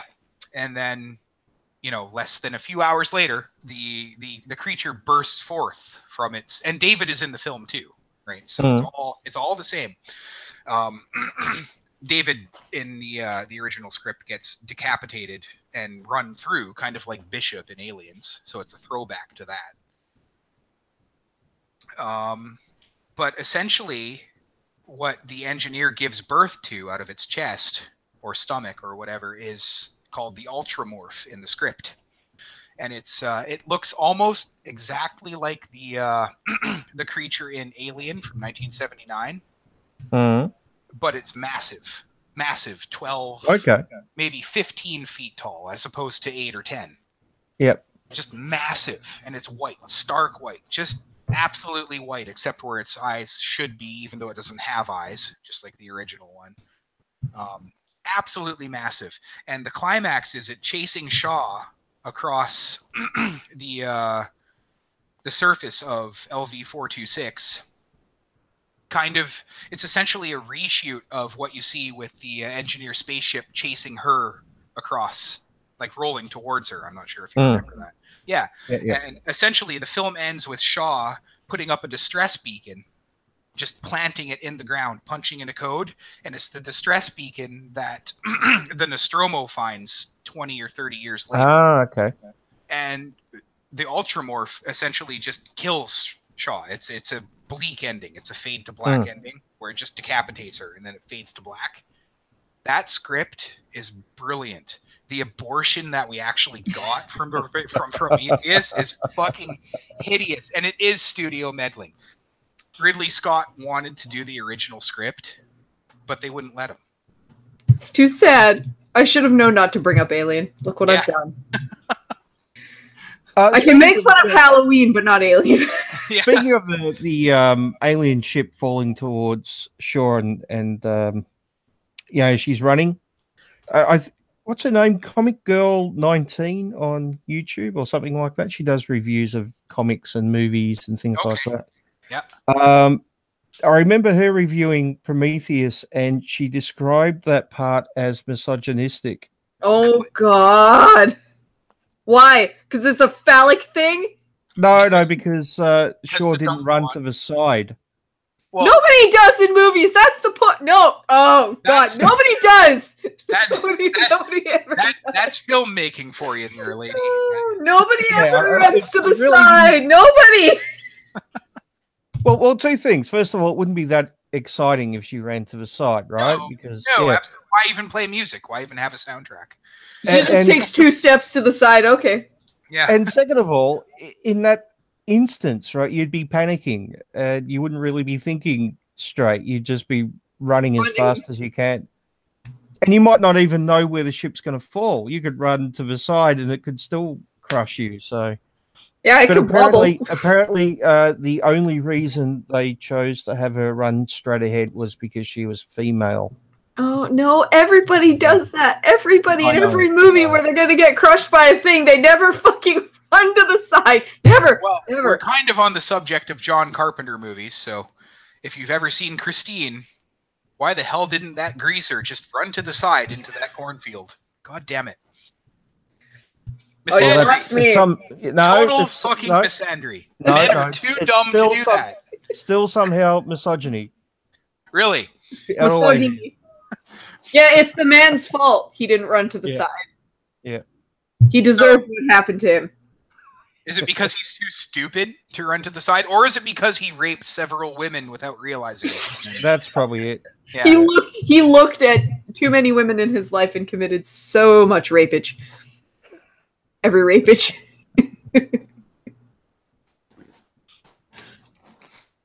How is men's problems are men's fault because patriarchy? The answer to that, feminism. We got a little bit sidetracked with Prometheus. I'm blaming Will. It's all Will's fault. Well, I think you mentioned it and I freaked out. So anyway, I did. I made fun of Alien because the first one was boring. Oh my god, no. I don't know how you can say the first one's boring. Oh, well, are you sure you don't like slow burns, apparently? Yes, I do. I do. I was talking to Bane. Okay. I like slow burns. I know. You get a payoff. You definitely got a payoff in Alien. Okay. I would have to watch the first one again. I will give it another shot, but I will never change my mind about Halloween. It's fucking boring. Oh my god. No! It's been a long time since I've seen the original. Okay, you want like a full hour of screaming, giggling, skanky teenage girls. They don't die fast enough. But a full hour of giggling, screaming, skanky teenage girls? Yeah, but they're not naked. And you don't get to see you don't get to see their titties really early either. It's way at the end. Oh, okay. You have to sit through a lot of teenage bullshit. Well, you don't get titties. You don't get nothing. Just let's be honest here. Jamie Lee Curtis is far too handsome for anybody to actually want to see her titties. That's very true. She doesn't really have any to speak of. She's a very handsome lady. The second Halloween, very, very good. The first one, oh my god.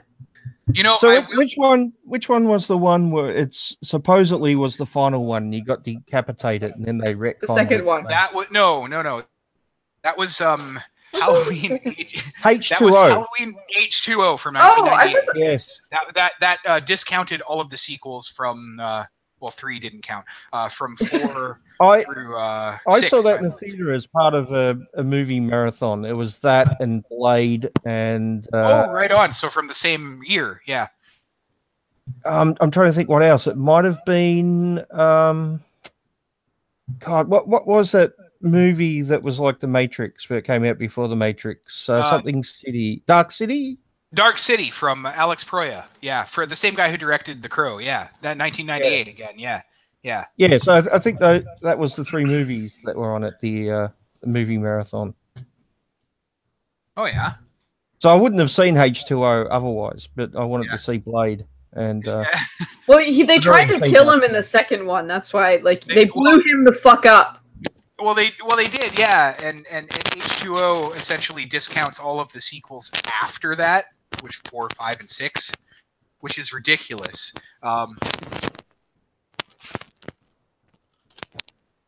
Personally, I find the lack of Michael Myers' complaint in Halloween 3, the one with the Halloween masks and the children, to be kind of ridiculous. I don't think people would have that complaint today.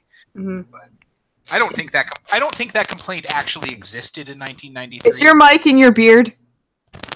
It sounds like it's in your beard. Oh, maybe. Yeah. There you go. Hold on. Let me just fix that for you. We were getting ear raped by your beard. Oh, well, was it good at least? A little. I thought he was transforming into the thing. You say that. Well, again, was it good for you? The same question still applies. Oh no! I'm not hearing a no, so I just gonna. Just okay. Just just wait a minute. Anyway, back to Halloween. Yes. Oh God! Fuck. Go watch the first one. It's apparently this fucking horror marvel, but oh my God, nobody dies fast enough. It's called Atmosphere. I've yeah, but okay, no. Too much teenage girl for me. Okay, I went to high school once. I never want to go back there, and that movie brings me back there in ways I don't like. Although it's almost worth it to see him nail that one motherfucker to a wall with a knife. Yes, and look at him like a confused dog. Yeah, it looks at it like he's a picture hanging off kilter. Well, not quite straight, but I didn't hang that very well, but that's okay. And the third one was Season of the Witch, wasn't it? Which had absolutely nothing to do with the others. No, it was awesome. Well, that's because Michael Myers died in Halloween 2. That was the intention. But he came back in number 4? I don't think I've seen 4. Yes, Jamie Lee Curtis's cousin or something, or niece, yes, or yes, he came back in 4 despite John Carpenter's protests. Yes. Yeah, Halloween was supposed to be an anthology series of films, but all the neckbeards complaining that Michael Myers wasn't in Halloween 3 kind of ruined it for that. So. And the third one was really good. Well, yeah, Michael Myers died in Halloween 2. He was shot in the eyes and blown up, and people actually complained that he wasn't in the third one. That's very strange to me. Speaking of horror movie series where the main character's blown up and then comes back, Friday the 13th. I got him this big ass box set of all of them for Christmas a couple of years ago. Friday the 13th. So there's the I can't remember what number it is, but Jason Takes Manhattan, right? Number 8. Yeah, at the end of that, he gets blown up. No, he doesn't. He drowns in the sewer. Didn't he get blown up? It's been a long time since I've seen it. I thought... No, he got blown up. He got with a grenade. No, he got blown up. That was the beginning of Jason Goes to Hell when they sold the rights to New Line Cinema in 1993. Okay, it's been a long time since I've seen it, but I'm sure someone blew him up with a grenade at the end down in the sewers. I don't... No, they didn't. That was a good one. I enjoyed that one. They actually didn't. That was at the beginning in 1993's Jason Goes to Hell. They blew him up probably. I remember that, but I remember thinking that Jason Goes to Hell would be a good movie because he had been blown up in the previous one, and I thought that I stupidly assumed that all of Jason Goes to Hell would be set in hell. I thought that would be an interesting concept. No, but of course that never happened, and they came up with that idiotic idea of the worm. Oh, thing. The worm, yes. Well, yeah, maybe you're getting your wires crossed or something, but no, he just drowned. He died nonchalantly. Oh, okay. But yeah, Friday the 13th, Part 9. Oh my goodness. They sold the rights to New Line Cinema. Paramount sold the rights to New Line Cinema in the late 80s or early 90s. And a few years later, to essentially cash in on the Jason Voorhees craze, they came out with Jason Goes to Hell, and we got that terrible, awful, fun movie, but terrible movie from Steve Miner, who, as Steve Miner, he actually directed. Oh no, sorry, I got my wires crossed here. Back up a bit. Never mind. Steve Miner. Blah blah blah. That didn't anyway, I was thinking of Part 3 for some reason. Anyway, it was Sean Cunningham who actually produced Part 9, the one you're speaking of, and he actually directed the first Friday the 13th film. So it was a total cash in. It was a total cash grab. Yep. Yeah. Oh man, that worm! Holy shit! What an awful concept. I have no idea what the two of you are talking about. I haven't seen that one. That's okay. Worms. Yeah, they come up with the idea that Jason Voorhees is actually some satanic worm thing that crawls out of the dead Jason body and into a new body and transforms it into another version of Jason Voorhees somehow. Yeah, according to Mother's edict, I guess. Yeah. That explains a lot and nothing all at once. Yeah. The thing about that movie is I like it because it's a piece of absolute garbage, and I enjoy it kind of for what it is. You know what I mean? But my God, is it ever insufferable? It's definitely the idea of the cash in for sure.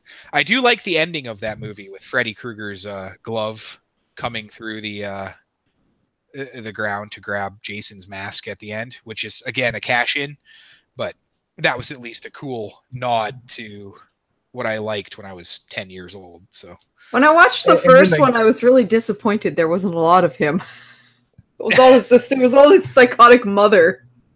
Well, it was really the third one that took off, wasn't it? That's the one where the mask appears, and that's the one where he finds his mask about halfway through. Yep. Yeah, after he kills that was his in first 3D. It was in 3D. Yeah, it was in obviously I never got to see that in theaters. I wasn't even, yeah. But yeah, it was in 3D, so it had that gimmick going for it. That was the one that notice really... lots of shots with someone with a rake, like pointing the handle at the camera. Yeah, or seconds. one scene that really sticks out to me is the idiot with the yo-yo. Putting the yo-yo into that. I like to remember if she was topless when I like 10, 11-year-old me. But no, just jamming that yo-yo into that girl's face. That was another 3D shot. Which one does Kevin Bacon die in? The first one. The first one, okay. Yeah. Another interesting tidbit about that is Friday the 13th was actually filmed before Halloween was even conceived. So technically, Friday the 13th is the first mainstream slasher film, not Halloween. Which one was released first, though? Halloween. Oh, okay. Yep. Yeah. So, but Friday the 13th, from its conception to its filming, was actually essentially thought of first. So, but I mean, Halloween wasn't the first slasher film either. I mean, like I could give that credit to Black Christmas or Peeping Tom or what have you. Probably Black Christmas, but yeah, I noticed in the 80s there was a gimmick with the third movie in a series being such and such 3 in 3D. Like Jaws 3D. Like Jaws. That's one I was going to bring up.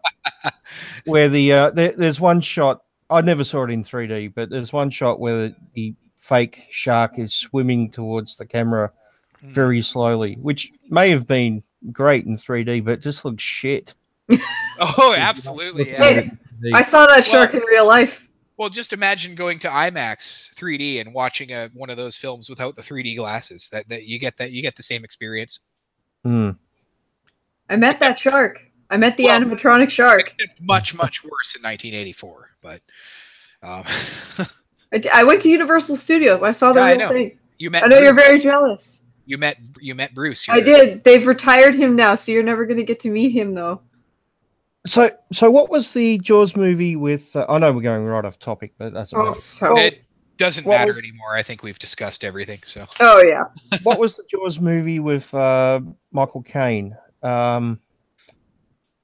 that number 4 or 5, or is there a 5? I can't even remember. I think that's the one where I don't know. I think that might be Jaws 4. I think that might be the one where the concept is ridiculous. Where the shark actually stalks. Yes. To another continent.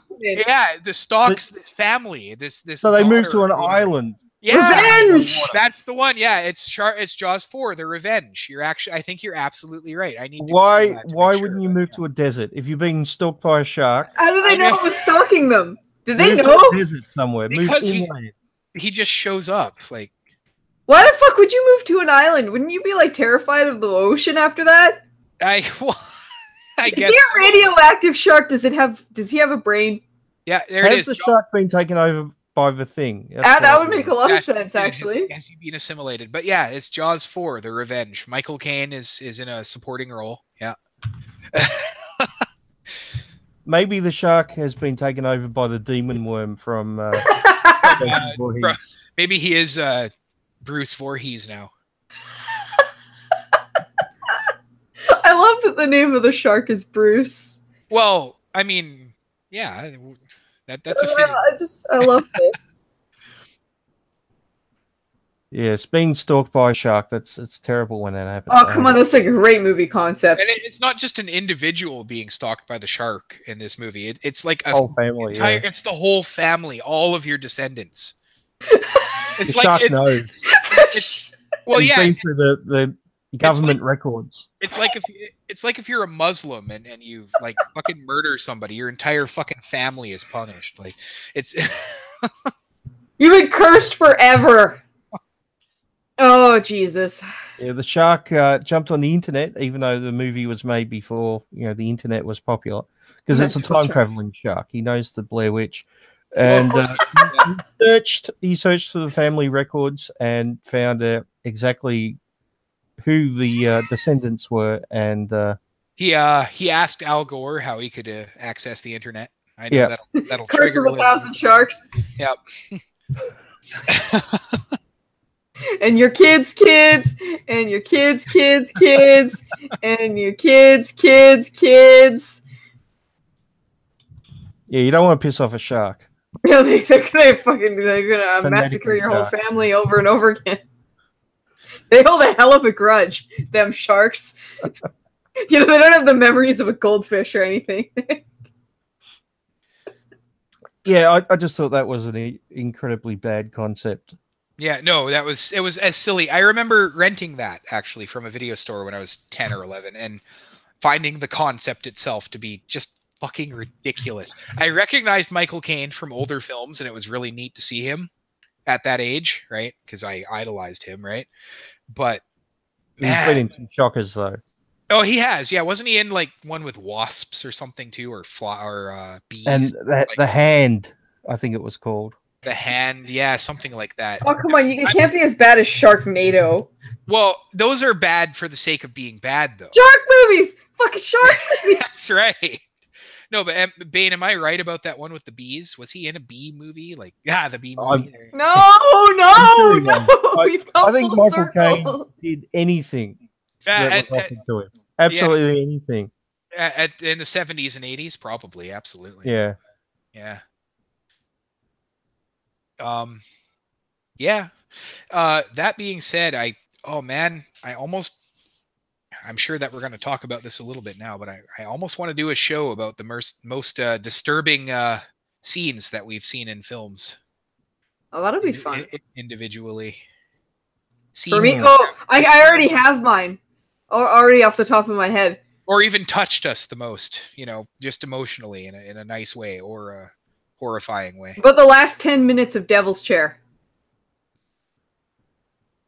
Yeah, that was. Oh my god! For me, that's so jarring.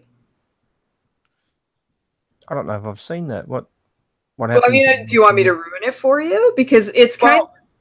We've kind of forgot to say at the start of this that there will be spoilers. Well, I don't mind spoiling it for the audience when they know. It once. I mentioned it once about 10 minutes in. I did. The name would be a giveaway. Do you want me? Do you want me to spoil it for you? You're co-host. So okay, all right. So basically, this guy goes to an asylum and murders his girlfriend. It's an abandoned asylum, and he gets committed because he says that it was a creature in this abandoned asylum. So, as part of his therapy, they bring him back to this abandoned asylum. And it's a shark? Yeah. Yes, it's a shark. Wanting revenge? Yeah. So there's a chair in this asylum that's, it's a creepy fucking chair. And if you sit in it, it'll prick your finger, and then you get sucked into an alternate dimension with a creature. And the whole movie is sort of set around people getting sucked into the chair. But in the last 10 minutes of the film, it turns out there is no alternate dimension. He's batshit insane. It's all in his head, and he's like violently fucking raping this one woman that's still there. And everybody's covered in blood, and it's pandemonium. Sounds great. Oh, it's great. It comes out of nowhere. And it is the most violent rape scene I have ever seen. So yeah, that's the most disturbing thing I've ever seen, personally. It's fun. You should watch it. I'm not sure what I'd class as the most disturbing thing I've ever seen. I'd have to think about it. The practical effects in that movie with the monster, by the way, are really good too. Yeah, you see the monster. Yeah, you do see the monster. Like it really sells you that this alternate dimension and this monster is a real thing. And the monster looks amazing. But it's not. He's just insane, and oh my god.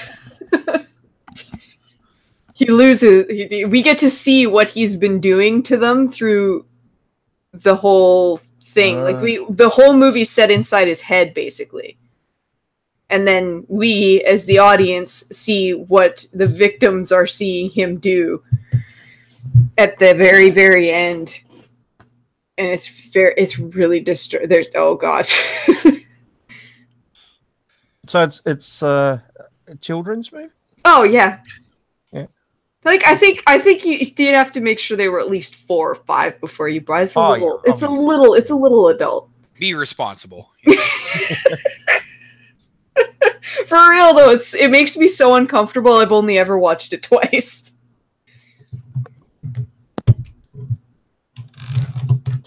Like I don't think I've ever had the urge to watch it again. So I guess we should talk about the format of this show a bit. So the concept is we take turns picking movies to talk about. So this is a non's turn. It's my turn next, and after that it's BMA, and then the fourth show in a row, I guess, is where we pick a movie each based on a theme. Oh, we're doing a theme show. Okay. Yeah, so every fourth episode is a theme show. We'll consider this one a pilot because after this, we're probably each only going to pick 2. Yeah. So now, Bane, is that for the theme episodes? Is that one person? Just to clarify, is that one person picks one film from a theme that all 3 of us have picked, or a theme that each individual has picked? No, we agree on a theme, and I'll talk about how we might do that in a minute. I've just got some ideas. Sure. So let's say the theme is really cheap but funny movies, right? Or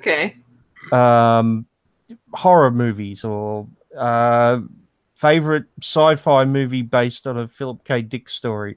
One thing I should mention here is that I don't think we're relegated only to horror movies or science fiction. That's not the case at all. Certainly not.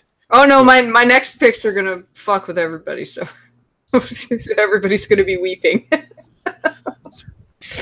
So I think what we should do is come up with a long list of different ideas for themes, and then somehow randomly pick one. Now, I'm wondering if there's a website somewhere where you can just put like a list of things there and it will randomly pick one.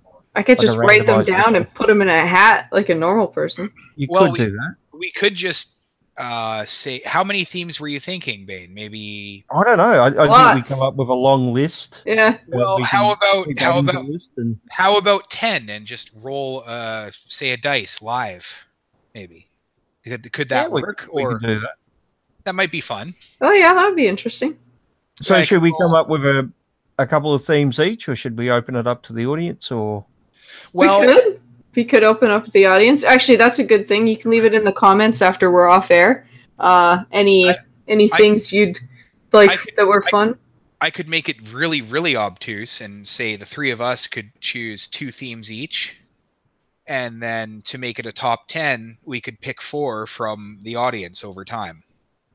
Oh, yeah. This is weeks away, yeah. So, oh yeah. Yeah. Plenty of time. So I think, if each of us just pick 2 themes, say as an example, blaxploitation or dystopian future or silly comedies with low budget, anything really that you can almost make up your own theme, I guess, because it doesn't have to be as general as say horror movie. It could be absolutely horror movie with a shark or something. Absolutely, for sure. Shark movies. Yeah, horror movie where everybody dies. Who knows? Anything, right? Yeah. So maybe that's an idea. We've been going for 2 hours, so I think we should say goodnight and maybe hash this out off air.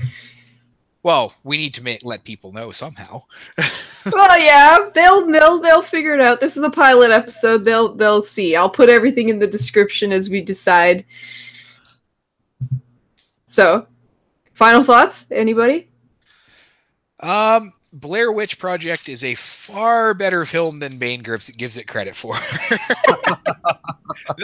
That's my final thought. I think it's absolutely fantastic in many ways as a modern, I say modern in a loose sense, as a modern horror film. I think it reinvented and reinvigorated the horror movie in the minds of moviegoers for a lot of people.